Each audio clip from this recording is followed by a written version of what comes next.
ဟယ်လိုအားလုံးပဲမင်္ဂလာပါဒီချိန်ဖုန်းမှာဒီနေ့မှာတော့ GED လေ့လာနေသူကျောင်းသားတွေအတွက် reading comprehension ကိုလေ့ကျင့်လို့ရမယ် resource 5ခုကို share လုပ်ပေးသွားမှာဖြစ်ပါတယ်အဲ့တော့အခုထုတ်ပေးထားတဲ့ resource 5ခုဒီ GED လေ့လာနေတဲ့ကျောင်းသားတွေမှာမဟုတ်ဘူး reading ကို practice လုပ်ချင်တဲ့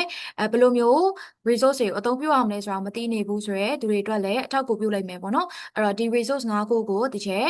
တစ်ခုချင်းစီနောက်မှာတစ်ခုချင်းစီရဲ့အသုံးဝင်ပုံလေးတွေဘယ်လိုကျောင်းသားတွေအတွက်ဆိုရင်တော့ဘယ်လိုသင်တော်မလဲဆိုတာလေးတွေကိုတစ်ခုချင်းစီပြပြပေးသွားပါမယ်အဲ့တော့အရင်ဆုံးပြောချင်တာကတော့ဒီ resource 5ခုလုံးကပုံမှန် resource တွေနဲ့မတူဘူးပေါ့နော်ဘယ်လိုမျိုးမတူတာလဲဆိုရင်ပုံမှန်တကယ်ဥပမာ website တစ်ခုကိုဝင်လိုက်တယ်ဆိုရင် reading website ပဲဖြစ်ဖြစ်ဝင်လိုက်တယ်ဆိုရင်သူကစာပိုက်တွေဖတ်ရတယ်ဥပမာပုံမြင်တွေဖတ်ရတယ် passage တွေ articles တွေဖတ်ရတယ်အဲ့လိုဆိုရင်သူကဘာတွေနဲ့မတွဲပေးထားဘူးလဲဆိုရင်မေခွန်းအနေနဲ့မတွဲပေးထားဘူးပြောချင်တာဒီစာပိုက်ကိုဖတ်မယ်ပြီးရင်ဒီစာပိုက်နဲ့ပတ်သက်ပြီးတော့မှဖြေရမယ့်မေခွန်းဆိုပြီးတော့အဲ့လိုမပါတာများတယ်ပေါ့နော်အဲ့လို website မျိုးတွေရှိရယ်အဲ့လိုစာအုပ်မျိုးတွေလည်းရှိရယ်အခုဒီချေထုတ်ပေးထားတဲ့ resource 5ခုကကြတော့စာပိုက်တွေအပြင်ကိုအဲ့စာပိုက်တွေနဲ့တွဲပေးထားတဲ့မေခွန်းတွေပါတခါတည်းပါပြီးသားပုံစံမျိုးတွေပဲပေါ့နော်အဲ့တော့အဲ့အတွက်ကြောင့်ဘယ်လိုဖြစ်လဲဆိုတော့ကျောင်းသားတွေအနေနဲ့စာပိုက်ဖတ်မယ်ပြီးရင်စာပိုက်ကိုဖတ်ရတာမပြင်းတော့ဘူးပေါ့နော်ပုံမှန်အဖြစ်ကဥပမာချက်ကိုarticle တွေပါတယ်အဲ့လိုမျိုးဝင်ဖတ်လိုက်တာမျိုးပဲဖြစ်ဖြစ်အင်္ဂလိပ်စာအုပ်တွေဖတ်တာမျိုးပဲဖြစ်ဖြစ်ကြတော့မေခွန်းဖြေရတာမျိုးမရှိဘူးဆိုတော့ဖန်နဲ့အဲ့လိုပြင်းလာတတ်တဲ့ပုံစံမျိုးအဲ့လိုကြုံတွေ့ရတတ်တယ်เนาะအဲ့လိုဆိုတော့အခုညွှန်ပေးမဲ့ resource 5ခုလုံးကအဲ့လိုမဖြစ်ရအောင်ဒီစာပိုက်တွေနဲ့အတူတွဲပြီးတော့မှ practice လုပ်လို့ရမယ်မေးခွန်းတွေတခါတည်းတွဲပေးပြီးသားပုံစံမျိုးတွေပါအဲ့အတွက်ကြောင့်တခါတည်း practice လုပ်ရုံပဲပေါ့နော်ဒါဆိုလို့ရှိရင်ဒီချက်ကိုစပြီးတော့ကြည့်လိုက်ရအောင်နော်အဲ့တော့၅ခုပထမဦးဆုံးနံပါတ်1ကိုစပြီးကြည့်ရအောင် Okay နံပါတ်1ကတော့ 501 Reading Comprehension by Learning Express ပေါ့နော် Learning Express ကနေပြီးတော့မှထုတ်ထားတဲ့501 Reading Comprehension အဲ့တော့ Reading Comprehension အတွက်ကိုတည်တံ့ practice လုပ်ဖို့အတွက်ဆိုပြီးတော့မှထုတ်ပေးထားတဲ့စာအုပ်ပါအဲ့တော့ဒီစာအုပ်ထဲမှာဆိုလို့ရှိရင် तू ကဘာလို့စာအုပ်နာမည်က901ဖြစ်နေရလဲဆိုရင်တော့မေကွန်စုစုပေါင်း900တပုတ်ပါတဲ့အတွက်ကြောင့်ပါဒီစာအုပ်ကိုဒီချက် highly recommend ပေးပါတယ် GED လေ့လာနေတဲ့ကျောင်းသားတိုင်းဒီစာအုပ်ကိုလုံးဝချမ်းမထားဘဲနဲ့သုံးသင့်တယ်ပေါ့နော်အဲ့တော့တီချာကိုယ်တိုင်လည်း GED လေးလာတဲ့အချိန်တုန်းကဒီစာအုပ်ကိုသုံးခဲ့တယ်တအုံလုံးကိုpractice လုပ်ခဲ့တယ်ပေါ့နော်တအုံလုံးမိကွန်းတစ်ပုဒ်မှမကြအောင်လေ့ကျင့်ခဲ့တယ်အဲ့အတွက်ကြောင့်ကိုယ်တိုင်လည်းသုံးခဲ့တယ်ကိုယ်တိုင်အတွက်လည်းကိုယ့်အတွက်လည်းအကျိုးရှိခဲ့တာဖြစ်တဲ့အတွက်ကျောင်းသားတွေကိုလည်းသုံးစေချင်တယ်ပေါ့နော်အဲ့တော့ဒီထဲမှာဆိုရှင်စုစုပေါင်းကျွန်တော်မိကွန်းက900တပုတ်ပါတယ် carefully design reading passage နဲ့501 practice question ပေါ့နော်မိကွန်းကတော့900တပုတ်ပြီးရင်အဲ့ဒီ900တပုတ်နဲ့တွဲပေးထားတဲ့reading passage စာပိုက်တွေပါမယ်အဲ့တော့စာဖတ်မယ်မိကုန်းတွေဖြေမယ်အဲ့တော့ဒါဒီစာအုပ်ထဲမှာဘာတွေပါသေးလဲဆိုရှင်အဓိကတော့ GED reading skills အတွက်ကိုdevelop ဖြစ်စေမဲ့ဘယ်လိုမျိုးလဲ main idea inference vocabulary and context critical thinking စသဖြင့်ဒီလိုမျိုး skills တွေကိုimprove ဖြစ်စေမဲ့မိကုန်းပုံစံမျိုးတွေပါတယ်ပေါ့နော်အဲ့တော့စာအုပ်တွေအများကြီးတွေကမှာဘာဖြစ်လို့ဒီစာအုပ်ကိုနံပါတ်1အနေနဲ့ညွှန်းပေးရတာလဲဆိုရင်မေခွန်းပုံစံကြောင့်ပါဒီစာအုပ်ထဲမှာပါဝင်တဲ့ question types ပေါ့နော်မေခွန်းပုံစံတွေကအကုန်လုံးmultiple choice ပဲเนาะ multiple choice တွေပဲဖြစ်တာဖြစ်တဲ့အတွက် GD real exam မှာကလည်း multiple choice တွေပဲအများဆုံးဖြေရတာဖြစ်တဲ့အတွက်တော်တော်လေးထောက်ကူပြုတယ်ပေါ့နော်မေခွန်းပုံစံကလည်း type ကလည်းတူတယ်ဘယ်လိုပြောမလဲဟိုလိုကွက်လက်ဖြည့်တွေလိုမျိုးyes no not given အဲ့လိုပုံစံမျိုးတွေဖြေရတာမဟုတ်ဘူးပေါ့နော်အဲ့အတွက်ကြောင့်ဒီ multiple choice မေးခွန်းပုံစံမျိုးတွေဖြစ်တဲ့အတွက် GD ကျောင်းသားတွေလုပ်လို့အရန်ဆင်ပြေတယ်ပြီးရင်မေးခွန်းပုံစံတွေကလည်းအလွန်မေးတဲ့ပုံစံမျိုးတွေမဟုတ်ဘူးเนาะကိုယ့်ရဲ့ဒီ reading comprehension critical thinking ကိုလုံးဝအဲ့လိုညှစ်ထုတ်ပြီးတော့မှမေးတဲ့မေးခွန်းပုံစံမျိုးတွေဖြစ်တဲ့အတွက်တော်တော်လေးထောက်ကူပြုပါတယ်အဲ့တော့စာအုပ်ပုံစံလေးတစ်ချက်ပြပေးမယ်เนาะစာအုပ်ကိုအကြံပြင်းလေးတစ်ချက်ပုံစံလေးပြပေးပါမယ်အဲ့တော့တစ်ချက်ကြည့်ကြည့်အောင်ဒါကတော့စာအုပ်ဖိုင်ကိုပထမအဆုံးဖွင့်လိုက်တဲ့အခါမှာမြင်ရမယ်စာအုပ်ရဲ့မျက်နှာဖုံးမှာအဲ့တော့အောက်ကိုသွားကြည့်မယ်ဆိုရင်ဒီမှာသူကမာတိကာလေးပေးထားတယ်ပေါ့နော် content ဆိုပြီးတော့မှစုစုပေါင်းဒီစာအုပ်ထဲမှာကတော့ chapter total အနေနဲ့ဆိုရှင် chapter 10ခုပါတယ်အဲ့တော့ဒီ chapter 10ခုကိုကြည့်မယ်ဆိုရင်1 to 10အကုန်လုံးကကိုယ့်အတွက်တော်တော်လေး useful ဖြစ်မယ်ပေါ့နော်အဲ့တော့ဒီ လေးလာတဲ့ခါမှာចောင်းသားရဲ့အနေနဲ့ဥမာအားလေးဖြည့်တဲ့ခါမှာအားလေးစာပိုက်တွေဖတ်တဲ့ခါမှာအခက်အခဲတွေတွေ့ရတယ်เนาะ GD စာပိုက်တွေကနည်းနည်းကိုယ့်အတွက်အရင် level မြင့်နေရမျိုးတွေဖြစ်တယ်ဆိုရင်ဒီစာအုပ်ထဲကမေးခွန်းလေးတွေကိုအရင်ဦးဆုံးပထမဆင့်အနေနဲ့ try ကြည့်လို့ရတယ်เนาะပထမဆင့်အနေနဲ့ try ကြည့်လို့ရတယ်ဒီစာအုပ်ထဲကမေးခွန်းတွေကလို့အရင်လည်းမခတ်ဘူးအရင်လည်းမလွယ်ဘူးဆိုတဲ့ပုံစံမျိုးပေါ့เนาะအဲ့တော့ចောင်းသားရဲ့အတွက်လေ့ကျင့်လို့တော်တော်လေးကောင်းတယ်ဒီမှာဆိုရင် chapter 10ခုအဲ့တော့အထူးသဖြင့်တော့ chapter 1 2ကတော့အရင်ကြီးတော့GD အတွက်အထောက်အကူပြုတယ်မပြုဘူးဆိုတာထက်မေကုတ်ပုံစံတွေကတော့အရင်ကြီးတော့အဆင်ပြေရမျိုးတော့မဟုတ်ဘူး3 to 10ကတော့တော်တော်ကောင်းတယ်တပုတ်မှအဲ့လိုဖယ်ထားရစရာမရှိဘူးပေါ့နော် chapter 3 to 10မှာပါတဲ့မေကုတ်အကုန်လုံးဒီကျောင်းသားတိုင်းတပုတ်မှမချမ်းမဲနဲ့ကို practice လုပ်သွားတဲ့နဲ့သူစာအုပ်ထဲမှာနဲ့တပါတယ် answer key တွေပါထည့်ပေးထားတယ်เนาะ answer key တွေပါထည့်ပေးထားတယ်ဆိုတော့ teacher ကိုဖြေမယ်ပြီးတခါတည်းဒီစာအုပ်ထဲမှာတွဲပေးထားတဲ့ answer key နဲ့အဖြေတိုက်ရုံပဲပေါ့เนาะအဲ့တော့ခြေနောက်မှာ answer key ကဘယ်လိုပုံစံလေးပေးထားလဲဆိုတာလေးကိုတစ်ချက်ပြပေးပါမယ်အဲ့တော့တစ်ချက်ကြည့်အောင်เนาะအဲ့တော့ဒီမှာဒါ teacher နမူနာအနေနဲ့တစ်ခုပြပေးရပါပေါ့เนาะသူကဒီမှာစာပိုက်ပေးထားတယ်เนาะ reality TV shows will have an adverse effect on ဆိုပြီးတော့ okay ဒီမှာစာပိုက်เนาะဒီမှာစာပိုက်ပေးထားတယ်အောက်မှာကတော့မေးခွန်းလာမယ်သူကစာပိုက်လေးတစ်ပိုက်ပေးထားမယ်ပြီးရင်မေးခွန်းလာမယ်စာပိုက်လေးတစ်ပိုက်ပေးထားမယ်ပြီးရင်မေးခွန်းလာမယ်အဲ့လိုပုံစံမျိုးနဲ့သွားတာเนาะအဲ့လိုပုံစံမျိုးနဲ့သွားတာအပေါ်မှာစာပိုက်အောက်မှာမေးခွန်းစာပိုက်ရဲ့မေးခွန်းရဲ့ဒီမှာနောက်မှာ answer key တစ်ခါပါတယ်เนาะအဲ့တော့ chapter တစ်ခုစီလိုက်ကိုသူက answer တွေပေးထားတယ်chapter 1ဆိုရင် chapter 2မရောက်ခင်မှာ chapter 1အတွက် answer key တွေအရင်ပြပေးတယ်ပြီးတော့မှ chapter 2ကိုရောက်မယ်ပေါ့နော်ဒီဟာဆိုရှင်တော့ chapter 3ထင်တယ်ဟုတ်တယ် chapter 3အတွက်ဒီမှာ question တွေပေးထားမယ်အောက်မှာ answer key တစ်ခါလေးပါမယ်အဲ့တော့ဆက်သွားကြည့်မယ်ဆိုလို့ရှိရင်ဒီမှာ chapter 4လာမယ်ပေါ့နော် okay chapter 4 topic sentence ဆိုပြီးတော့အဲ့တော့ဒီစာအုပ်အလုံး try ကြည့်ပါเนาะရုံနာပြောခဲ့တဲ့အတိုင်းပဲကိုက GD စာပိုက်တွေဖတ်တဲ့အခါမှာကိုအတွက်အရန်ခက်ခဲနေရခံစားရတယ်အထူးသဖြင့် RLE စာပိုက်တွေအရန်ခက်တယ်လို့ခံစားရတယ်ဆိုရင်အဲ့စာပိုက်တွေကိုတွားပြီးတော့မလေ့လာခင်ဒီစာအုပ်ထဲကစာပိုက်လေးတွေကိုအရင်ဖတ်မေးခွန်းလေးအရင်ဖြေကြည့်ပေါ့နော်အဲ့တော့ okay ဟုတ်ပြီဒါဆိုရင်သူကဒီမှာ answer key တွေကိုလည်းတေချာလေးရှင်းပြပေးထားတဲ့နောက်မှာလေနော်တစ်ခုချင်းစီ ABCD ကဘာလို့မှားလဲဆိုတာလေးကိုအဲ့တော့အလုံးလေ့လာတဲ့အခါမှာဒီစာအုပ်လေးကအထောက်အကူပြုမယ်လို့ထင်တယ်ကျွန်တော်နောက်ထပ် number 2 resource ကိုဆက်သွားရအောင်နော်နံပါတ်1ကတော့ read theory ပါเนาะ read theory အဲ့တော့ read theory ဆိုတာကကျွန်တော် reading တခုတည်းအတွက်ကိုပဲလုံးဝ specialize practice လုပ်လို့ရအောင်လို့လုပ်ပေးထားတဲ့ website ပေါ့နော်အဲ့တော့ excellent resource for GD learners တွေအကုန်လုံးဒီ website ကိုလည်းချမှတ်ထားခဲ့တဲ့ဦးအဲ့တော့ reading အတွက်ဘယ် resource ကိုသုံးရမလဲလို့ပြောလိုက်တယ်မေးလိုက်တယ်ဆိုတာနဲ့ဒီ read theory ကပထမဆုံးနံပါတ်1နေရာမှာပေါ်လာမဲ့ resource လို့ပြောလို့ရတယ်အဲ့တော့ read theory ကိုဘာဖြစ်လို့ practice လုပ်တဲ့နာလဲဒီ website ကိုဘာဖြစ်လို့သုံးတဲ့နာလဲဒါကတော့ကျွန်တော် website ပေါ့နော်အဲ့တော့ website provide personalized and adaptive reading comprehension practice with passage match to your reading level ကျောင်းသားတွေတယောက်ချင်းစီတိုင်းဒီကိုယ့်ရဲ့ reading level ဆိုတာရှိတယ်တယောက်နဲ့တယောက် level မတူဘူးပေါ့နော်အဲ့တော့ကျွန်တော်ဒီ A1 A2 B1 B2 C1 C2 စတာနဲ့ပြောမယ်ဆိုရင်ကိုဒီB1 level မှာရှိတယ်အဲ့တော့ကိုအနေနဲ့ C1 level ကစာပိုက်တွေကိုဖတ်မယ်မေးခွန်းတွေကိုဖြေမယ်ဆိုရှင်တိတ်ပြီးတော့အဆင်ပြေမှာမဟုတ်ဘူးပေါ့နော်အဲ့တော့ तू ကဒီ read theory ကကြတော့အဲ့လိုကိုယ့်ရဲ့ reading level နဲ့ match ဖြစ်တဲ့ကိုက်ညီမှုရှိတဲ့စာပိုက်တွေကိုပေးတယ်နော်စာပိုက်တွေကိုပေးတယ်မေးခွန်းတွေကိုဖြေရတယ်အဲ့တော့ကျွန်တော်ကအရင်ဆုံးဒီ read theory ရဲ့သဘောတရားလေးကိုအလွယ်လေးနားလည်အောင်ရှင်းပြမယ်ဆိုတော့အရင်ဆုံး read theory website ထဲကိုဝင်လိုက်ပြီဆိုရင်အရင်ဆုံးကိုအကောင့်ဖွင့်ရတယ်ပေါ့နော်ဒါကိုပုံမှန်သုံးသွားမယ်အကောင့်နော်ကိုပုံမှန်ဒီ website ထဲကိုဝင်ပြီးတော့မှ practice လုပ်မဲ့အကောင့်ဆိုပြီးတော့မှကျွန်တော်အရင်ဆုံးအကောင့်တစ်ခုဖွင့်ရတယ်အကောင့်တစ်ခုရလာပြီဆိုရင်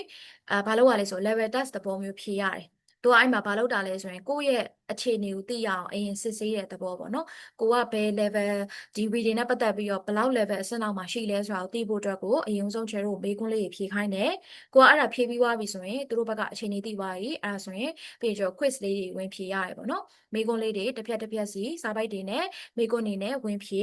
အဲ့လိုပုံစံမျိုး practice လုပ်ရတာအဲ့တော့ဖြေတဲ့အခါကြားလို့ရှိရင်လည်း तू ကစာပိုက်တွေကိုကိုယ့်ရဲ့ level နဲ့ကိုက်တဲ့စာပိုက်တွေကိုပေးတယ်နော်ကိုယ့်ရဲ့ level နဲ့ကိုက်တဲ့စာပိုက်တဲ့မေးခွန်းမျိုးတွေကိုပေးတယ်အဲ့ဒါကြောင့် तू ကဒီမှာ personalized နဲ့ adaptive ဖြစ်တယ်ဆိုတာလေ personalized ဖြစ်တယ် personalized တယောက်ချင်းစီနဲ့ကိုက်ညီအောင်လုပ်ပေးထားတယ် adaptive ဖြစ်တယ်ဆိုတာကကိုယ့်ရဲ့ level လိုက်ကိုသူကအတိုးလျှော့လုပ်ပေးရယ်ဥပမာကိုကတဖြည်းဖြည်းနဲ့ဖြေတာကကျွမ်းကျင်လာပြီမိကုန်းတွေတဖြည်းဖြည်းနဲ့ဒီဘယ်လိုပြောမလဲ B1 အဆင့်လောက်ကိုတော်တော်လေးပိုင်လာပြီဆိုရှင်သူကနည်းနည်းလေးအဆင့်မြင့်လိုက်တယ်နည်းနည်းလေး level ကိုနည်းနည်းလေးတိုးလိုက်တယ်ပေါ့နော်မိကုန်းစာပိုက်တွေနဲ့မိကုန်းတွေကိုနည်းနည်းခက်တဲ့ပုံစံမျိုးလေးကိုတွားပေးလိုက်တယ်နော်တွားပေးလိုက်တယ်အဲဒါဆိုရင်ကိုကအဲ့ဟာကိုဖြေနိုင်တာအဆင်ပြေရဆိုရင်တော့တဖြည်းဖြည်းချင်းစီအဲ့လို level ကိုတိုးပေးသွားတဲ့သဘောမျိုးကိုမရအောင်ဆိုရှင်လည်းပြန်လျှော့ပေးရပေါ့နော်အဲ့လိုမျိုးတော့အတိုးအလျှော့နဲ့သွားပေးတာဆိုတော့တော်တော်လေးအဆင်ပြေတယ်ဒီ website လေးကိုလည်းသုံးဖို့အတွက် highly recommend ပါအဲ့တော့သူ့အနေနဲ့ဆိုရှင်တော့ basic essential reading and critical thinking skills and access on the GD exam အဲ့တော့ GD exam မှာအဓိကအသုံးပြုရမယ် critical thinking เนาะ critical thinking နဲ့ပတ်သက်တဲ့ skills reading skills တွေအကုန်လုံးကိုလုံးဝတိစောက်ပေးနိုင်တာ Read Theory website ပါပဲအဲ့တော့ဒီ website လေးကိုတော့ဒီချက်မပြတော့ဘူးပေါ့နော်မပြတော့ဘူးဆိုတာသူကအကောင့်ဖွင့်ရတာဖြစ်တဲ့အတွက်တယောက်ချင်းစီအာကွက်ကိုအဆင်ပြေသလိုလေးအကောင့်ဖွင့်လိုက်ပေါ့နော်ပြီးသွားလို့ရှိရင်ဝင်ပြီးတော့မှ practice လုပ်လို့ရတယ်ပြီးရင် तू ကဒီ Read Theory website ထဲမှာကျတော့ progress ဆိုပြီးတော့ကြည့်လို့ရတယ်ကျွန်တော် progress ဆိုတာကဘယ်လိုပုံစံမျိုးလဲဆိုရင်ကိုယ့်ရဲ့ဒီတိုးတက်မှုကိုမှတ်တမ်းအနေနဲ့ထားပေးထားတာပေါ့နော်အဲ့လိုပြန်ပြီးတော့ကိုယ့်ရဲ့ progress ကိုပြန်ကြည့်လို့ရတယ်ကိုဘယ်လောက်ထိတိုးတက်လာလဲကိုဘယ်လောက်ထိအာမတိုးတက်လာဘူးလဲပေါ့နော်စသဖြင့်ပြန်ကြည့်လို့ရတယ်ကိုဖြေလိုက်တဲ့ဒီ quiz တစ်ခုချင်းစီတိုင်းကိုလည်းကိုဒီပုတ်မှာတော့ဘယ်နှပုတ်မှန်သွားတယ်ဒီပုတ်ဖြေတော့ဘယ်နှပုတ်မှန်တယ်သူက passage တစ်ခုကိုမေးခွန်းက9ပုတ်6ပုတ်9ပုတ်6ပုတ်ထင်တယ် maybe 6ပုတ်9ပုတ်ဝန်းကျင်ပေါ့နော်အဲ့ဝန်းကျင်မေးတာဆိုတော့ကိုကအဲ့မှာဘယ်နှပုတ်မှန်လဲနော်သူအဲ့မှာ percentage လေးနဲ့ပြပေးတယ်အဲ့ခါကျလို့ရှိရင်ဒါအဲ့တခုချင်းစီတိုင်းကိုလည်းတော့မှတ်တမ်းလေးထားပေးထားရဲဆိုတော့ကိုဘယ်လောက်ထိတိုးတက်လာလဲကိုဘယ်လောက်ထိဖြေနိုင်လာလဲဆိုတာလေးကိုလည်းပြန်ပြီးတော့progress ပြန်ပြီးတော့မှတ်တမ်းကိုပြန်လိုက်လို့ရတယ်ပေါ့နော်ဟုတ်ပြီအဲ့ဆိုရင်တော့ Read Theory website လေးကိုလည်း highly recommend ပါသူစာပိုက်လေးတွေကတော့လေတခုပြောချင်တာက GED ကျောင်းသားတွေအတွက်ဒီ website က reading နဲ့ used to ဖြစ်အောင်အသုံးပြုလို့ရမယ့် website ပေါ့နော်မိကုန်းပုံစံတွေကတော့အရင်မစင်ဘူးနော်မေကုန်းပုံစံတွေကတော့အရင်မစင်ဘူးနော်ဒီချက်ဒါလေးကတခုဖြတ်ပြောခြင်းလို့တော့မေကုန်းနေရာနည်းနည်းဘယ်လိုပြောမလဲဆိုတော့ GD မေကုန်းပုံစံနဲ့တိတ်မစင်ဘူးဆိုတာကရှေ့ကညွှန်းခဲ့တဲ့501ရဲ့မေကုန်းပုံစံတွေက GD နဲ့စင်တယ်အဲ့လို critical thinking ကိုအသားပေးပြီးတော့မေးရပါတော့ဒီ Read Theory website ကမေကုန်းနေရာကြောင့်နည်းနည်းလေးသူကအလွတ်မေးတဲ့ပုံစံမျိုးသွားတယ်စာပိုက်ထဲမှာသွားပြီးတော့မှအဖြေဓာတ်ရိုက်သွားရှာလို့ရတဲ့ပုံစံမျိုးပေါ့နော် GD မှာကျတော့အဲ့လိုစာပိုက်ထဲမှာဓာတ်ရိုက်အဖြေသွားရှာလို့ရတာမျိုးမမေးဘူးအဲ့လိုအများကြီးဒီချိတ်ဆက်ပြီးတော့ critical thinking အဆင့်ဆင့်စဉ်းစားအဲ့လိုပုံစံမျိုးကိုမေးတာဆိုတော့လေ GD မေးခွန်းပုံစံနဲ့တော့အရင်မတူ but ဒါပေမဲ့practice လုပ်လို့တော့ကောင်းတယ်ဘာလို့လဲဆိုရင်စာပိုက်တွေကစိတ်ဝင်စားဖို့ကောင်းတယ်ပုံလေးတွေနဲ့เนาะစာပိုက်တွေတစ်ပိုက်ချင်းစီလာမယ်ပြီးရင်ဘေးနားမှာမေးခွန်းလေးဖြေရမယ်ဆိုတော့အထူးသဖြင့်တော့beginner levels ပေါ့เนาะbeginner level ရှိတဲ့ကျောင်းသားတွေဆိုရှင်တော့ဒီ Read Theory website လေးကိုသုံးပါနော်ကို reading မရဘူးငါ reading ကိုကြောက်နေတယ် reading ကိုသိပ်ပြီးတော့ used to မဖြစ်ဘူးလို့ခံစားရတယ်ဆိုလို့ရှိရင်တော့ဒီ website လေးကိုသုံးပါဒါလေးကတော့ကျွန်တော်မေးခွန်းပုံစံလေးကိုတစ်ချက်အားလုံးသတိထားလို့ရအောင်remind လုပ်တဲ့အနေနဲ့ပြောပြတာပါဟုတ်ပြီအဲ့ဆိုရှင်resource ကနှစ်ခုပြီးသွားပြီပေါ့နော်နှစ်ခုပြီးပြီဆိုတော့နံပါတ်3ခုမြောက်3ခုမြောက် resource ကတော့ reading challenge series အဲ့တော့ reading challenge series ကတော့ဒီစာအုပ်ပေါ့နော်ဒါကတော့စာအုပ်ပါ website မဟုတ်ပါဘူးစာအုပ်အဲ့တော့ reading challenge series မှာဆိုရှင်ဒါကတော့ perfect choice ပေါ့တဲ့ basic level English beginners ပေါ့နော်အဲ့တော့ English စာကိုအခုမှစပြီးတော့မှအင်္ဂလိပ်စာ reading ကိုထိတွေ့ဘူးတယ်เนาะအင်္ဂလိပ်စာ level ဥပမာဘယ်လိုပြောမလဲကျွန်တော် A1 A2 ပေါ့เนาะ B1 အဲ့လိုမျိုးကိုယ့်အနေနဲ့ဒီ level ရှိတယ်ဆိုရှင်เนาะဒီစာအုပ်လေးစ try ကြည့်လို့ရတယ်ဘယ်လိုပြောမလဲ reading အရန်ကြောက်တယ်ပေါ့เนาะကိုယ့်အနေနဲ့အရန်ကြောက်တယ်လုံးဝကိုယ့်ကို confidence မရှိဘူးလို့ခံစားရတယ်ဆိုရင်เนาะဒီစာအုပ်လေးတွေကိုစသုံးဖို့ recommend ပေးပါတယ်မေးခွန်းလေးတွေကဘယ်လိုပြောမလဲလွယ်တယ်ပေါ့เนาะလွယ်တယ်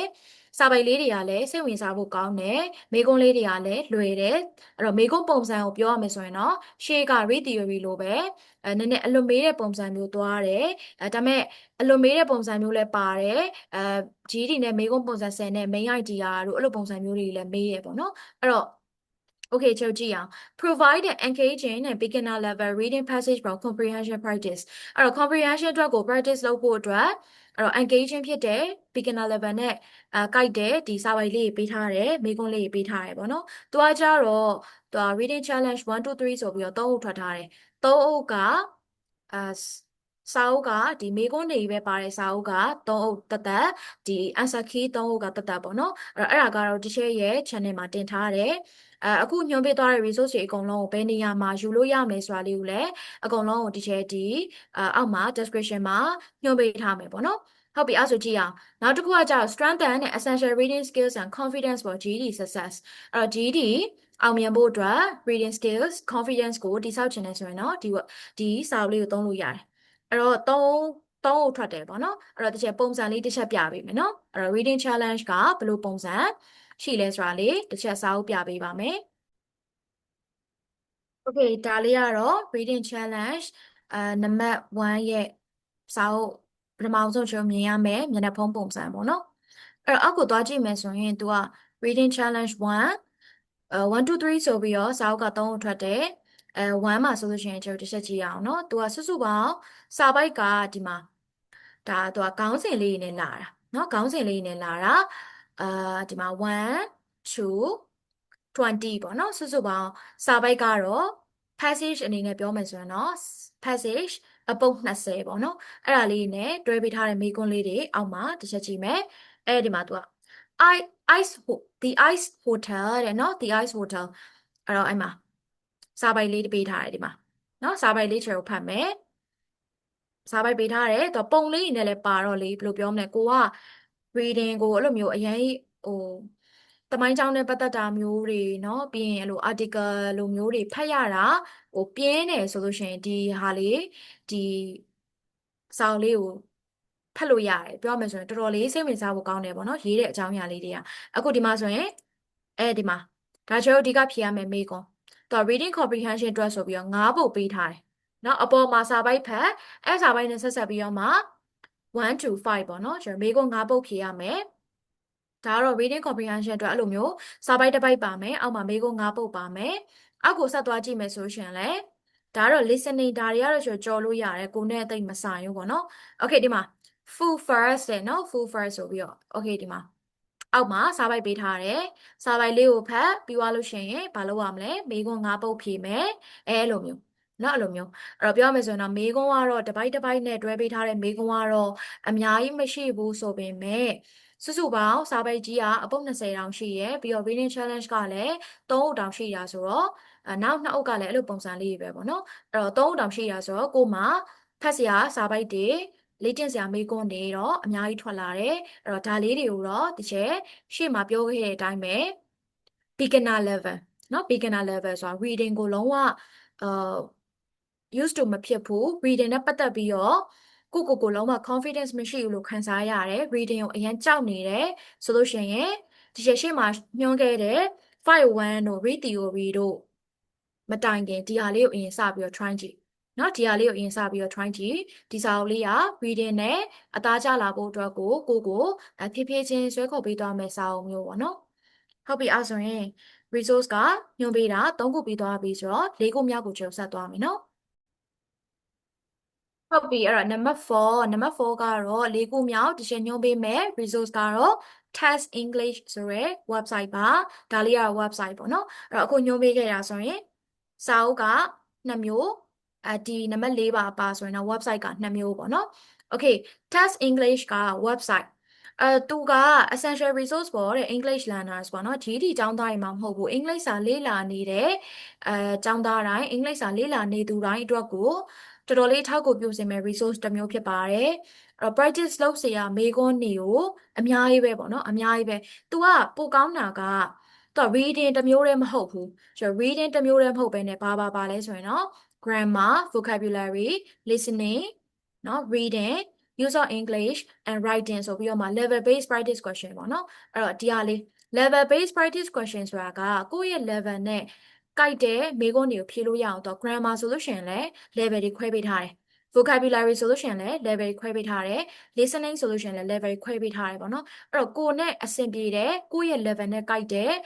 မေးခွန်းတွေကိုရွေးပြီးတော့လေ့ကျင့်လို့ရတယ်ချက်ပြီးရင် website မှာလက်တွေ့ပြပေးမယ်နော်အဲ့တော့အထူးသဖြင့်တော့ GED learners တွေ GED လေ့လာနေတဲ့အကြောင်းသားတွေအတွက်ဆိုလို့ရှိရင်တော့တဲ့ reading and grammar practice question က especially most helpful for GED learners ပေါ့နော်အဲ့တော့ reading နဲ့ grammar practice question မေးခွန်းတွေကတော့ GED ကျောင်းသားတွေအတွက်အထောက်အကူဖြစ်ဆုံးဖြစ်မယ်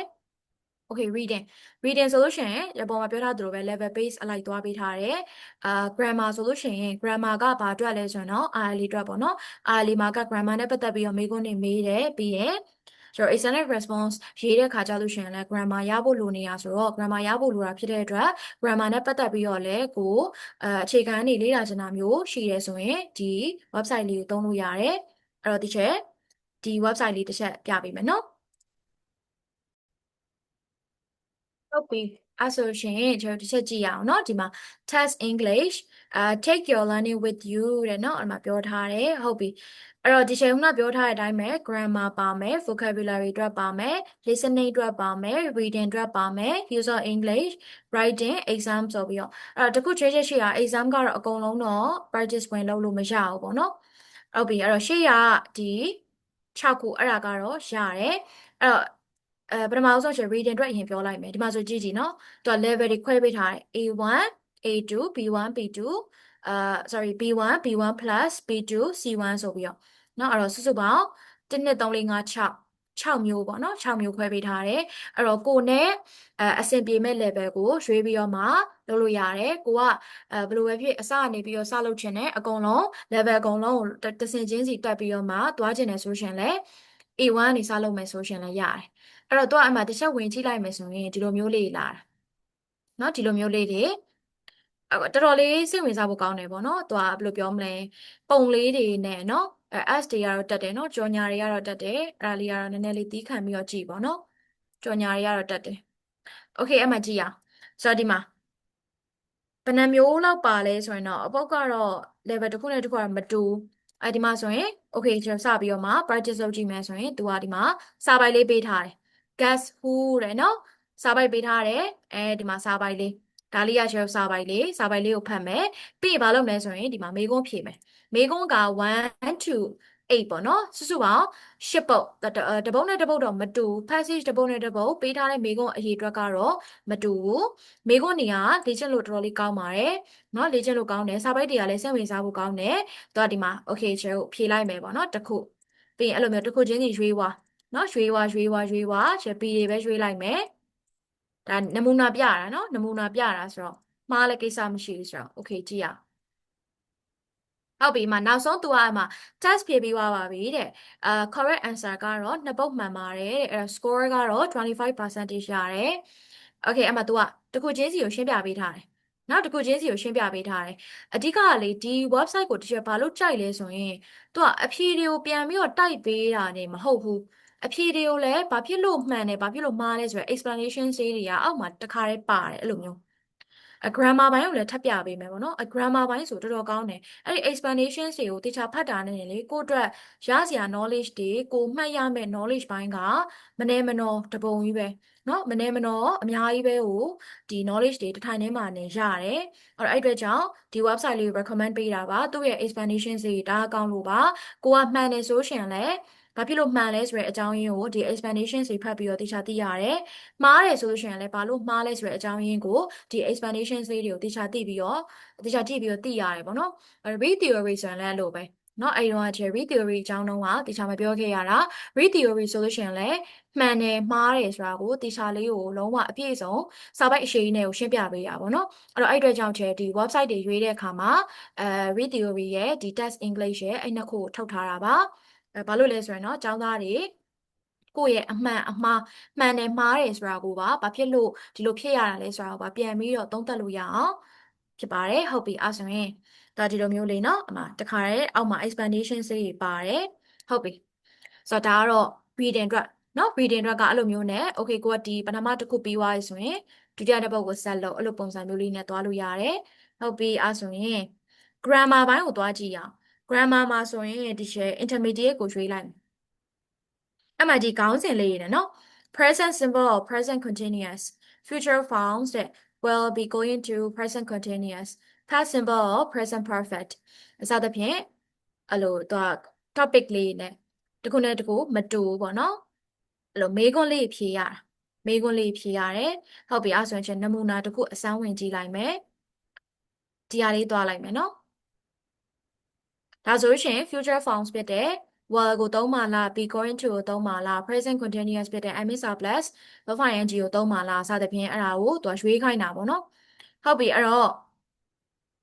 explanations တဲ့နော် explanation အဲ့မှာ explanation လေးကျွန်တော်အရင်ကြည့်လိုက်ကိုကမေးခွန်းကိုအရင်ဆုံးတန်းပြီးမဖြေဘူးလေဘာလို့ဆိုတော့ဒီဟာကိုမသိသေးတဲ့အကြောင်းသားတွေလည်းရှိကောင်းရှိနိုင်တယ်နော်မသိသေးတဲ့အကြောင်းသားတွေလည်းရှိမှာဆိုတော့ကျွန်တော် explanation လေးကိုအရင်ကြည့်လိုက်မယ် okay ဒီမှာကြည့်လိုက်တယ်နော်ဒီမှာဒါသူ well ဆိုလို့ရှိရင်တော့ဒီလိုမျိုးမှာတော့ be going to ဆိုရင်တော့ဒီလိုမျိုးမှာတော့ present simple ဆိုရင်တော့ဒီလိုမျိုးမှာသုံးဆိုပြီးတော့အဲ့ဒါကိုနားလည်ပြီးဒီမှာနောက်အောက်မှာတခါလေးရှင်းပြပေးထားတယ်နော်အများကြီးပဲလုံးဝ free ကိုလေ့လာခွင့်ရတာအရန်ကောင်းပါတယ်နော် free ကိုလေ့လာခွင့်ရတာစနစ်လည်းကြားတယ်ဟုတ်ပြီအဲ့ဒါကိုကျွန်တော်နားလည်ပြီးဆိုမှ exercise ကိုသွားလုပ် exercise ကိုလုပ်ပြီးဆိုတဲ့အချိန်ကျရင်အဲ့လိုမျိုးလေးပဲရွေးသွားပါတော့အဲ့တော့တစ်ချက်နမူနာတစ်ခုပြလိုက်မယ်နော်နမူနာ explanations လေးတွေကိုပြချင်တာဆိုတော့အလွယ်ပဲရွေးသွားလိုက်မယ်နော်မှားလဲမှားပေါ့ဒီတိုင်းပဲနမူနာပြရုံပဲဆိုတော့ okay check answer ရမ်းရွေးတာတော့လေးပုံမှန်တယ်အဲ့တော့အမှတ်ကြည့်ရအောင်နော် okay အဲ့မှာဆိုရင်ကျတို့ do you finish will you finish are you going to finish အဲ့ဒါဘာသုံးမှာလဲအမှရှင်းပြထားတဲ့ explanation နော်ဟုတ်ပြီဒီမှာဆိုရင်လည်းအမှကြည့်ရှင်းပြထားရတယ်တွေ့လားနော် explanations ကအရန်ပြည့်စုံတယ်ဒီမှာ explanation တော့မှန်တာဆိုလဲ explanations ကပြပေးတယ်နော်ဒီမှာ explanation explanation explanation ဟုတ်ပြီနော် okay အဲ့တော့အဲ့အတွက်ကြောင့်ဒီ website လေးကိုလည်းသုံးကြည့်ဖို့အတွက် recommend ပေးပါတယ် grammar ကိုကလုံးဝအခြေခံတော့မရဘူးပေါ့နော်ဟိုအခြေခံတော့မရဘူးဆိုတာကဘယ်လိုမျိုးပြောတာမဟုတ်ဘူး grammar နဲ့ဝေးကွာနေရကြပြီအင်္ဂလိပ်စာနဲ့ဝေးကွာနေရကြပြီဖြစ်တဲ့ကျောင်းသားတွေလည်းရှိမှာပဲလေနော် GED ကိုအခုမှစပြီးတော့လေ့လာတယ်အင်္ဂလိပ်စာ grammar နဲ့လည်းဝေးကွာနေခဲ့ရကြပြီအဲ့တော့ grammar ကိုကအစနေပြီးတော့ဟိုစနစ်တကျလေးပြန်လေ့လာခြင်းနဲ့ဆိုရှင် elementary အဆင့်ကနေသွားဖို့အတွက်ပြောချင်ပါတယ်เนาะအဲ့ဒါလေးပေါ့เนาะဟုတ်ပြီအဲ့တော့တခုထပ်ပြီးတော့အဖို့ထပ်ဆောင်နေနဲ့ပြောချင်တာဒီချက်သုံးခဲ့တဲ့နီးလန်းလေးပေါ့เนาะဒီ website ကိုသုံးတဲ့အခါမှာဒါဘာလို့လဲဆိုရင်အဲ့ဒီကိုမှန်တာမှားတာတွေအပြင်ကိုမှန်တာမှားတာတွေကိုကြည့်တယ်တေချာကြည့်တယ်ငါဘာလို့မှားတာလဲဆိုတော့ပြန်သုံးသပ်တယ်သုံးသပ်တဲ့အပြင်ကိုအဲ့ explanation တွေကိုကြည့်ရင်းနဲ့ကိုမသိတာလေဆိုတခါတည်းဟို notebook မှာချမှတ်တယ်ပေါ့နော် notebook မှာချမှတ်တယ်အဲ့တော့ notebook မှာကိုယ့်ရဲ့ဒီ website ကိုသုံးတော့မယ် grammar လေ့လာတော့မယ် reading လေ့လာတော့မယ်အဲ့ဒါဆိုရင်ဟိုစာအုပ်လေးတော့အသက်လုပ်လိုက်ပေါ့နော်ဘာလို့ဆိုတော့လေ့လာတဲ့အခါမှာစနစ်တကျလေးဖြစ်သွားအောင်လို့နော်စာအုပ်လေးတော့ဒီနေ့ကဒီဥမာ present simple နော် MS စာအုပ်ကိုလေ့လာတယ်နော် to be MS စာအုပ်လေ့လာတယ်အမှအဲ့ဒါဆိုရင်ကိုကဒါနဲ့ပတ်သက်ပြီးတော့ကိုမှတ်ရမယ့် knowledge ပိုင်းတွေကဘာလဲနော်ဘာလဲဆိုပြီးတော့မှအဲကိုမှတ်ရမယ့် knowledge ပိုင်းတွေကိုတခါရဲ့ notebook မှာ notebook မှာကိုနားမလည်တာတွေကို notes နဲ့အတူချပြီးတော့မှတ်လို့ရတယ်နော်အဲဆိုစာအုပ်လေးနဲ့အတူတူစာအုပ်ထုတ်လိုက်ပေါ့နော်ဒီမှာကလေးလာစရာအရင်များတာဆိုတော့စစချင်းလေးလာခဲ့ကိုကစာအုပ်ထုတ်ပြီးတော့မှလေးလာမယ်ဆိုရင်အကောင်းဆုံးပါပဲတခုရှိရလို့ ads လေးတွေတော့နည်းနည်းသီးခံရတယ်ပေါ့နော်ကြော်ညာတွေကတော့တက်တယ်ဒီချက်ခုညွှန်းပေးတာ website 3ခုမှာဒီတစ်ခုကတော့ကြော်ညာတက်ဆုံးလို့ပြောရမှာပေါ့နော် read theory ဆိုရင်လည်းကြော်ညာမတက်ဘူးနောက်တစ်ခုထပ်ညွှန်းပေးမယ် website ဆိုရင်လည်းကြော်ညာမတက်ဘူးဒါလေးတစ်ခုတော့အလုံးသီးခံပြီးတော့သုံးပေးပေါ့နော်အဲ့တော့ဟုတ်ပြီအဲ့ဆိုရှင်နောက်ထပ်ကျွန်တော် resource နောက်ဆုံးတစ်မျိုးကိုသွားရအောင်เนาะ9ခုမြောက်resource ကကျွန်တော်ကပြောတဲ့အတိုင်းပဲ website လေးဖြစ်မယ်အဲ့တော့ဘာ website လေးဖြစ်မလဲတစ်ချက်ကြည့်ရအောင်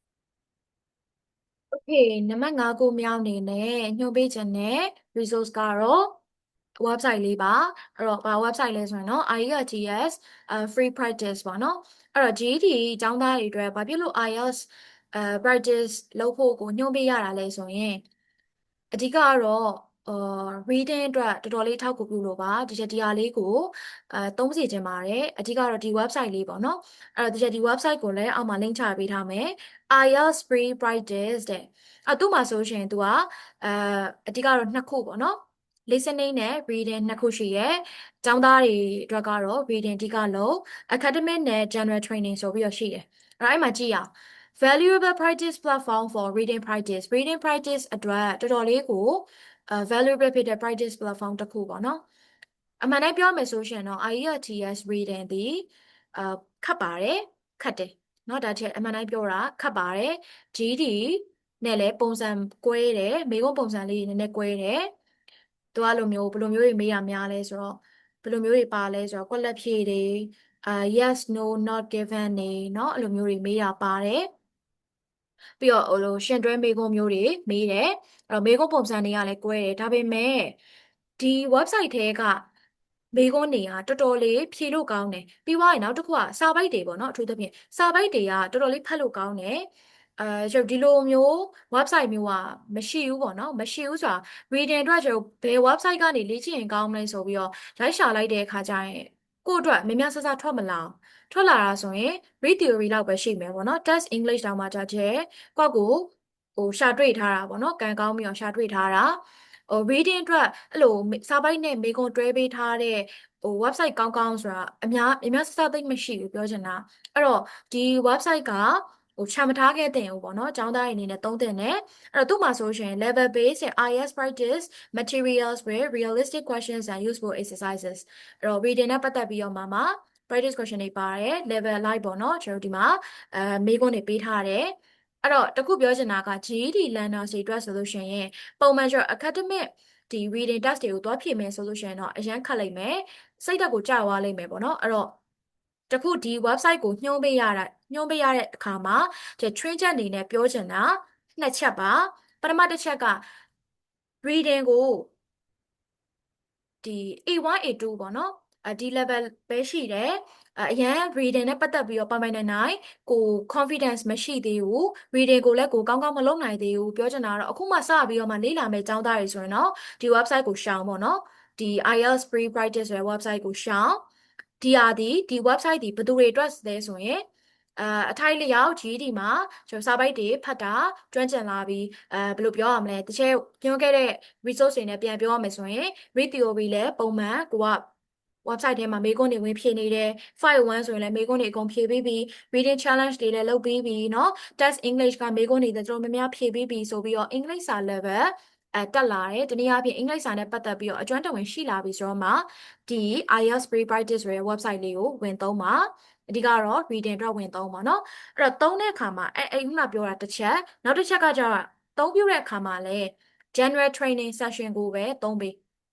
သူ academic နဲ့ general training ဆိုပြီးရှိရယ်ပုံမှန်အဖြစ်က academic ကပို့ပြီးတော့ခတ်တယ်ပေါ့နော်ကျွန်တော် university တွေ college တွေအဲ့လိုတက်ဖို့အတွက်ကိုဖြေရတဲ့ပုံစံမျိုးဆိုတော့ academic ကတော့မေကုန်းတွေပို့ပြီးတော့ခတ်တယ်အဲ့လိုစာပိုက်တွေလည်းဖတ်ရတာပို့ပြီးခတ်တယ်ပေါ့နော်အဲ့အတွက်ကြောင့်ကျောင်းသားတွေအနေနဲ့GD learner တွေအတွက်ဆိုရှင်တော့ general training ကအသင့်တော်ဆုံးပဲgeneral training session တွေကမေကွန်လေးတွေကိုတွားဖြေပါအဲ့တော့ဒီ website လေးကိုပြပေးမယ်နော်ဒီ website လေးကိုပြပေးမယ်ဘာဖြစ်လို့ဒီ website ကိုထည့်ညွှန်းပေးရလဲဆိုတဲ့အကြောင်းရင်းလေးကိုလည်းအဲ့ဒီ website နဲ့အတူတွဲပြီးတော့တစ်ချက်ပြပေးမယ်ကြည့်ကြည့်အောင်နော်here ဒီမှာပါနော် IELTS free practice အဲ့တော့ဒီ website ရဲ့အကောင်းဆုံးချက်တွေကတော့အကောင့်တွေပိုင်းလည်းဖွင့်စရာမလိုဘူးcomputer based exam ဖြေဖို့အတွက်ဆိုရှင်လည်းသူတခါတည်း use to ပြင်အောင် timer တွေပိုင်းလည်းမှတ်ပေးထားရတယ်ပေါ့နော်ပြီးရင်အဲ့လိုမျိုးIELTS အတွက်ကိုအဓိကရည်ရွယ်ထားတဲ့ website ဖြစ်တဲ့အတွက်ကျွန်တော် band score ဘယ်လောက်ရနိုင်လဲဆိုတာတွေကိုပါမှတ်ထုတ်ပေးတယ် band ထုတ်ပေးရပေါ့နော်ပြီးရင် explanations တွေပါပါတယ်เนาะကိုအဖြေတစ်ခုရွေးလိုက်တယ်မှန်တယ်ဆိုရင်ဘာလို့မှန်တယ်မှားတယ်ဆိုရင်ဘာလို့မှားလဲဆိုရယ် explanation တွေလည်းပေးထားတယ်။တော့ academic နဲ့ general training ဆိုပြီးတော့နှစ်ခုရှိတယ်။နောက်တော့ IELTS ဒီအဓိက Cambridge ပေါ့နော်ဒီမှာဆိုရင် Cambridge ကစုစုပေါင်းကျွန်တော် series က21ဦးထိထွက်ပြီးပြီဆိုတော့21ဦးလုံးတွေကပါတဲ့ဒီ reading နဲ့ listening ပေါ့နော်အဲ့နှစ်ခုအတွက်ကိုဆိုတော့ဒီမှာအကုန်လုံးစုပေးထားတယ်အဲ့တော့အဲ့မှာကြည့်မယ်ဆိုရင်ဥပမာကျွန်တော်နောက်ဆုံးထွက်တဲ့အမှာ20တဲ့ကနေသွားဖြည့်မယ်ပေါ့နော်အဲ့တော့ academic မှာသူက test လေးကို general training မှာ test လေးကိုအဲ့တော့ကျောင်းသားတွေကိုညွှန်ပေးထားတာ general training လုပ်ဖို့ညွှန်ပေးတာနော်အဲ့တော့ general training နဲ့က reading ကိုဖြည့်မယ် start test အဲ့တော့သူကဒီမှာ timer နဲ့တော့ဖြည့်ရတယ်အဲ့တော့ကျောင်းသားတွေက band တွေပါတွေကိုတော့ဂရုမစိုက်နဲ့ဘာလို့လဲဆိုတော့ကိုက IS ဖြေမှာမဟုတ်လေကိုက GED ဖြေမှာ GED အတွက်ကိုအထောက်အကူဖြစ်စေဖို့အတွက်ဒီ မေးခွန်းတွေကိုလာပြီးတော့လေ့ကျင့်တဲ့သဘောမျိုးဖြစ်တဲ့အတွက်အဓိကတော့စာပိုက်လေးတွေကိုဖတ်ပေါ့နော်စာပိုက်လေးတွေကိုဖတ်ဒီမှာဆိုရှင်သူက journal training ဆိုရှင်တော့ပုံမှန်ဖြစ်တော့ခြေပြောထားတဲ့အတိုင်းပဲစာပိုက်က academic တက်စာလို့ရှင်ဖတ်ရတာလွယ်တယ်မေးခွန်းတွေကလည်းဖြေရတာပို့ပြီးတော့လွယ်တဲ့ပုံစံမျိုးသွားတယ်ပေါ့နော်အဲ့တော့ဒီမှာကြည့်မယ်ဆိုရင်စာပိုက်ပေးထားတယ်နော်ဒါလေးတွေကိုဖတ်မယ်သွားဒီမှာအဲ့လိုမျိုး instruction ကပေးထားပြီးသား1 to 5အတွက်ကိုတဲ့ဒီဟာကိုကြည့်ပါတဲ့6 to 14အတွက်ကိုတော့တဲ့အောက်ကစာပိုက်ကိုဖတ်ပါတဲ့အဲ့တော့မေကွန်းနဲ့အတူအဲ့လိုမျိုးစာပိုက်နဲ့တွဲပေးထားတယ်try ကြည့်ပေါ့နော် try ကြည့်ဘာဖြစ်ဖြစ်အာ reading ကိုဘယ်နေရာမှာဖတ်ရမလဲဆိုတာမသိဘူးဆိုတာတက်ဆိုင်ဒီ website မှာငါဒီလိုမျိုးဝင်ပြီးဖတ်လို့ရတာပဲဆိုတော့သိမယ်ဆိုရင်တော့အဲ့ဒါအရှုံးမရှိပါဘူးเนาะအရှုံးမရှိဘူးလုံးကြည့်လို့အရှုံးမရှိဘူးအဲ့အတွက်ကြောင့်ဒီ website လေးကိုလည်းချက်သုံးဖို့အတွက် recommend ပေးပါတယ်အဲ့တော့ तू ကလေကောင်းတဲ့အချက်ကိုပြောပါဆိုရင် explanations တွေအရင်ကောင်းတယ်ချက် submit လုပ်ပြလိုက်မယ်เนาะဘာမှတော့မဖြေထားဘူးတစ်ချက်သိအောင်ပဲတော့လိုမျိုးဘာမှမဖြေတာเนาะ0%နဲ့အဲ့တော့ထားလိုက်ပါတော့ဒီမှာဒါလေးအဓိကပြချင်တာ explain more ရှင်းပြပေးပါဘာဖြစ်လို့အဖြေကဒီဖြစ်ရတာလဲသူကအဲ့မှာရှင်းပြထားတယ်နော်ဒီမှာသူကဒီမှာသူကအဓိကတော့ ABCD နဲ့ကျွန်တော်တွဲခိုင်းတာပေါ့နော် ABCD EF နဲ့တခုချင်းစီပြောထားတဲ့အချက်နဲ့ကိုတွဲခိုင်းတာနော်သူကcampsite တွေကိုသွားပြီးလေ့လာလို့ရမယ် top campsite အဲ့ဒါနဲ့ကိုသူအချက်လက်တွေနဲ့တွဲခိုင်းတာဒီမှာဆိုရင်သူက Blue Water Bay တဲ့ဘာလို့ Blue Water Bay ဖြစ်ရတာလဲဆိုရင် Blue Water Bay မှာပါနေလဲ if you haven't got attend no the site offers a pre-pitch ones that can be rented by the day ဒီမှာပါထားတယ်နော်ဒါကသူက10ကို higher ခဏငှားလို့ရတယ်နော်ခဏငှားလို့ရတယ်ဆိုပြီးတော့မှပြောထားတာဆိုတော့အဲ့တော့ဒီထဲမှာအိစာကြောင်းပါတာဆိုတော့ဂျိုရွေးရမှာကဒီပေါ့နော်အဲ့လိုပုံစံမျိုးလေးတော့အောက်မှာ explanations ကတခါရပါတယ်မှန်တယ်ဆိုရှင်လည်းဘာလို့မှန်တယ်မှားတယ်ဆိုရှင်လည်းဘာလို့မှားလဲ explain more လေးတော့နှိပ်ပေါ့နော်ဒါမပါဘူးထင်မှာဆို explain more ကိုနှိပ်ရတယ်နော် explain more နှိပ်ရတယ် explain more နှိပ်ရတယ်ဟုတ်ပြီဒါကတော့ကျ Cambridge ဒီ22အုပ်ထဲက general training နဲ့ပတ်သက်တဲ့မေးခွန်းလေးတွေပြပေးတာအဲ့တော့ဒါလေးကိုခဏဖြတ်ခဲ့လိုက်မယ်ဒီ mini test လေးကိုသွားကြည့်အောင်ဆိုတော့ mini test လေးလည်းရှိတယ် reading အတွက်ဆိုရင်ဒီမှာဒီ992ခုတောင်မှမေးခွန်းတွေကလည်းအများကြီးပဲ listening အတွက်ဆိုရင်တော့134ခုပေါ့နော် test ကအဲ့တော့ဒီမှာ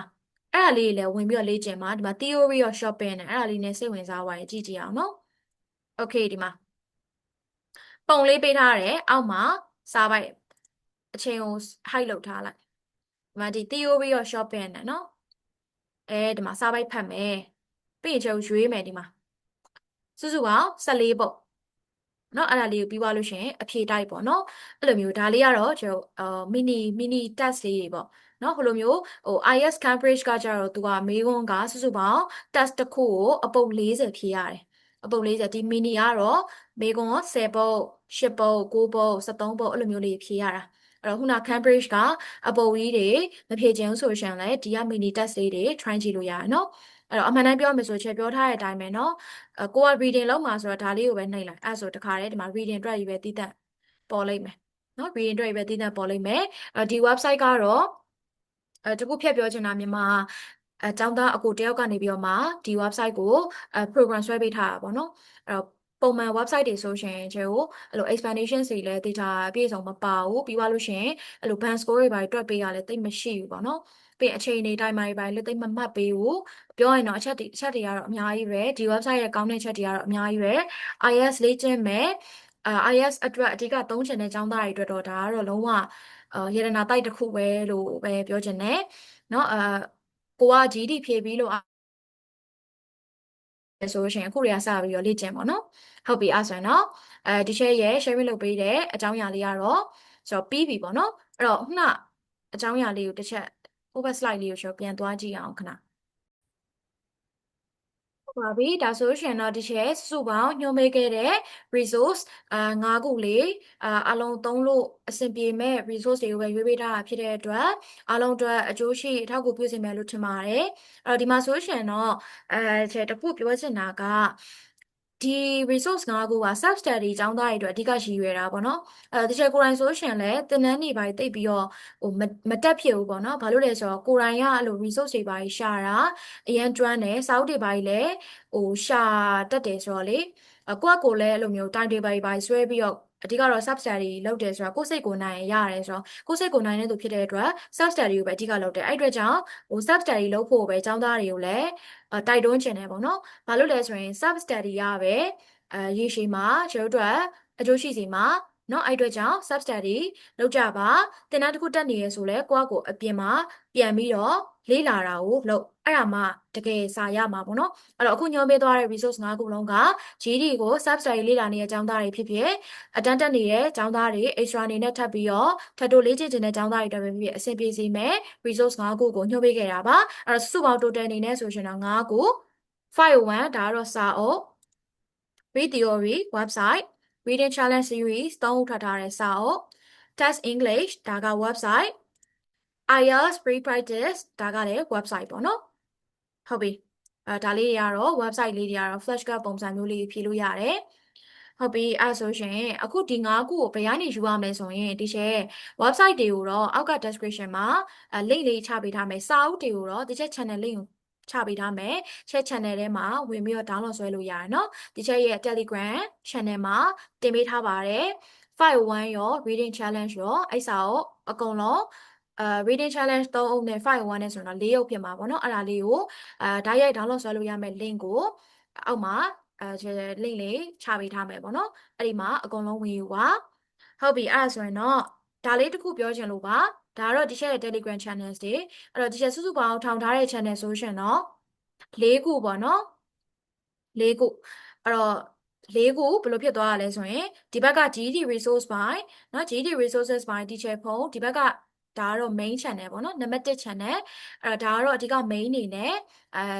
resource တွေတင်ပေးတယ်ပြီးသွားရင်စာအုပ်တွေတင်ပေးတယ် website တွေတင်ပေးတယ်เนาะဆိုတော့ဒါလေးကအဓိကကျွန်တော်နံပါတ်1 main channel ဒီဘက်ကတော့ teacher phone sharing era ကတော့ဒါတော့ဒီ experience တွေtips and tricks တွေเนาะစာလေးလာတဲ့အခါမှာဘယ်လိုမျိုး tips and tricks တွေကိုသုံးရမလဲဆိုရဲဒီစာအရှိကြီးတွေရေးတဲ့ channel ပေါ့နော်ဟုတ်ပြီအဲ့တော့အဲ့လိုမျိုးနှစ်ခုခွဲထားတယ်ဒီဘက်ကတော့ resource တွေတည်တံ့တင်တာဒီဘက်ကတော့နံပါတ်2ကတော့ဒါစာအရှိကြီးတွေရေးတာပေါ့နော်အဲ့တော့ဒီအလဲမှာပြပေးထားတာကဒီ channel ထောင်ခဲ့တာဆိုရင် maybe 2 နှစ်နီးပါးလောက်ရှိပြီပေါ့နော်2 years ဘာလို့ဆို GD exam ကျစပြီးတော့ဖြေတယ်ဖြေပထမသင်္ချာဘာသာဖြေပြီးတဲ့နေ့မှာပဲဒီ channel ကိုစပြီးလုပ်ဖြစ်တာဆိုတော့ဟုတ်တယ်2 နှစ်နီးပါးလောက်ရှိပြီအဲ့တော့ channel မှာတင်ပေးခဲ့တာတွေကလည်းအရင်များနေပြီ GD student တွေရောအင်္ဂလိပ်စာနဲ့ပတ်သက်ပြီးတခြား knowledge ဘိုင်းတွေနဲ့ပတ်သက်ပြီးတင်ခဲ့တာတွေအရင်များနေဒီမှာဒီ link စုပေးထားရပေါ့နော်ဒါလေးတွေကတစ်ချက် channel မှာပင်ထောက်ထားရတဲ့မှာတွက်ကြည့်လို့ရတယ်နော် GD student တွေအတွက်ယနေ့ထိတင်ခဲ့သမျှ post များပေါင်းချုပ်ဆိုပြီးတော့ part 1 part 2နော် part 1 part 2ပြီးအင်္ဂလိပ်စာအတွက် post ပေါင်းချုပ်ပြီး Facebook page မှာတင်ခဲ့ရဆိုပြီးတော့ဒါလေးတွေကတော့ link စုပေးထားတာလေးတွေအဲ့မှာအကုန်လုံးသွားလေ့လာပါအဲ့တော့ဒီတိုင်းပြောနေလို့ရှိရင်သိမှာမဟုတ်ဘူးသွားကြည့်လိုက်ပါတစ်ချက်နော် channel ကိုတစ်ချက်ရိုက်ရှာလို့ရတယ်နာမည်နော်ရိုက်ရှာပြီးတော့သွားကြည့်ပါကျအောက်မှာလည်း channel link လေးလည်း description မှာချပေးထားမယ်နော်အဲ့တော့ရှာကြည့်ပါအဲ့တော့အဲ့မှာ link လေးတွေဝင်ကြည့်ပြီးတော့ကိုလိုတဲ့စာအုပ်တွေလိုလား website လိုလားအကုန်ဝင်ယူလို့ရတယ်နော်အဲ့မှာစုပေးထားပါတယ်ဟုတ်ပြီအဲ့ဆိုရင်နောက်ထပ်ဒါကတော့ channel အဓိကချက် knowledge sharing တွေလုပ်တယ်ပြီးတော့အတန်းနဲ့ပတ်သက်ပြီးတော့ကြီးညာတာတွေလုပ်တယ် main channel 2ခုဒီဘက်က channel 2ခုကတော့ဒီဘက်က3ခုမြောက် channel ကတော့ teacher phones euphoria ပေါ့နော်ဒါ teacher ရဲ့အတန်းပေါ့နော် share တော့ GD social study နဲ့ RLA နှစ်ဘာသာကိုသင်ကြားပေးပါတယ်အဲ့တော့အဲ့ဒါနဲ့ပတ်သက်ပြီးတော့အတန်းနဲ့ပတ်သက်ပြီးတော့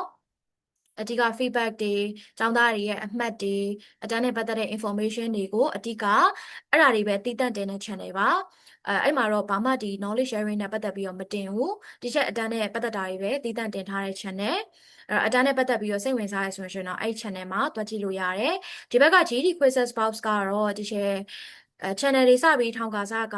ကျောင်းသားတွေအတွက်ကို quiz လေးတွေပေါ့နော် quiz လေးတွေဆိုတော့ပေါ့ပအဲ့လိုလေ့ကျင့်လို့ရမယ်ဖြေလို့ရမယ်မိကုံးမျိုးလေးတွေကိုတင်ပေးတဲ့pool လေးတွေနဲ့အဲ့လိုရွေးပြီးတော့ဖြေလို့ရမယ်test တွေကိုတင်ပေးထားတဲ့ channel အခုတော့ဒီ GD quizzes box ကတော့ရမ run ဖြစ်တော့ဘူးပေါ့နော်အဲ့တော့ကျောင်းလဲတစ်ဖက်တက်နေရတယ်ပြီးတော့ channel တွေကလည်းဒီဘက်မှာလည်း3ခုရှိနေပြီပြီးတော့တခြားအတန်းတွေနဲ့လဲဆိုတော့မနိုင်တော့ဒီ channel ကိုတော့မ run ဖြစ်တော့ဘူးတခါတလေတော့အတန်းကြေညာတာမျိုးပဲဖြစ်ဖြစ် knowledge sharing လုပ်ရှင်တာမျိုးပဲဖြစ်ဖြစ် post တွေတခါတလေတော့တင်ဖြစ်တယ် နော်ဒါကတော့ဒီအလဲကောင်မှာပြထားတာကတော့ဒီချက်ရဲ့ဒီဘက်က t-shirt phones euphoria ဒီချက်အတန်းနဲ့ပတ်သက်ပြီးတော့တင်တဲ့channel မှာဒီမှာចောင်းသားတွေရဲ့ဒါ feedback တွေပေါ့နော်အဲ့မှာအကုန်လုံးဒီ media ထဲမှာတွက်ကြည့်မယ်ဆိုရင်အကုန်လုံးရှိတယ်တစုတစည်းတဲ့ပေါ့နော်တင်ထားတာအဲ့မှာတော့အကုန်လုံးအတန်းစပြီးတော့ဟို social study batch 1စဖွင့်နေရနေပြီးတော့အခုလက်ရှိထိကျောင်းသားတွေရဲ့ feedback တွေအကုန်လုံးအမှတ်တွေအကုန်လုံးအဲ့မှာစုထားတယ်ဒါကတော့ဒီချက်ရဲ့ Telegram channel စေးအကုန်လုံးတစုတစည်းတဲ့ပြပေးလိုက်တာပါနော်တစုတစည်းပြပေးလိုက်တာဒီချက်အဲ့ channel လေးခုပဲထောင်ထားတယ်ကျန်တဲ့ channel ဘာတစ်ခုမှမရှိဘူးဒီချက် run တာဆိုရှင်ရင် Telegram channel လေးခုရဲ့ပြီးရင် Facebook page ရဲ့TikTok ရဲ့เนาะပြီးအခုဒီဗီဒီယိုတင်တဲ့ YouTube ရဲ့ပေါ့နော်စုစုပေါင်း Telegram channel လေးခုရဲ့ Facebook page ရဲ့ဆိုတော့5ခုပြီးရင် TikTok account နဲ့ဆိုရင်6ခု YouTube channel နဲ့ဆိုရင်9ခုအဲ့9ခုကို run နေပါတယ်ဟုတ်ပြီဒါလေးကတော့အားလုံး Telegram channel တွေနဲ့ပတ်သက်ပြီးတော့သိရအောင်လို့တစ်ဖြတ် share လုပ်ပေးသွားတာပါဒါဆိုရှင်တော့အားလုံးဗီဒီယိုအဆုံးထိကိုလိုက်လံကြည့်ရှုပေးကြတဲ့ကျောင်းသားတယောက်ချင်းစီတိုင်းကိုကျေးဇူးအများကြီးတင်ပါတယ်ဒါလေးကတော့ဒီချက်အခုမှစပြီးတော့ဗီဒီယို content တင်တာပေါ့နော်တောက်လျှောက်လောက်လာတဲ့အခါမှာတောက်လျှောက်ဒီ knowledge sharing တွေလောက်လာတဲ့တောက်လျှောက်မှာဗီဒီယိုမရိုက်ဖြစ်ဘူးပေါ့နော်ဗီဒီယိုမရိုက်ဖြစ်ဘူးအခုမှစပြီးတော့ဗီဒီယိုရိုက်တာဖြစ်တယ်အဲ့တော့အားလုံးကိုယ့်ရဲ့အမြင်တွေကိုလည်း comment မှာပြောသွားနိုင်ပါတယ်နောက်ထပ်ဗီဒီယိုတွေကိုလည်းဆက်လက်ပြီးတော့မှဖန်တီးပေးနိုင်ဖို့အတွက်ကိုစူးစမ်းပေးသွားပါမယ်ဒါဆိုရှင်တော့ကျွန်တော်နောက်ထပ်knowledge sharing လုပ်ပေးတဲ့ဗီဒီယိုလေးမှာပြန်တွေ့ကြမယ်နော်အဲ့တော့အဆုံးထိကြည့်ပေးတဲ့အတွက်ကျောင်းသားတယောက်ချင်းစီအောင်ကျေးဇူးအများကြီးတင်ပါတယ်အဲ့တော့ see you ပါအားလုံးပဲ bye bye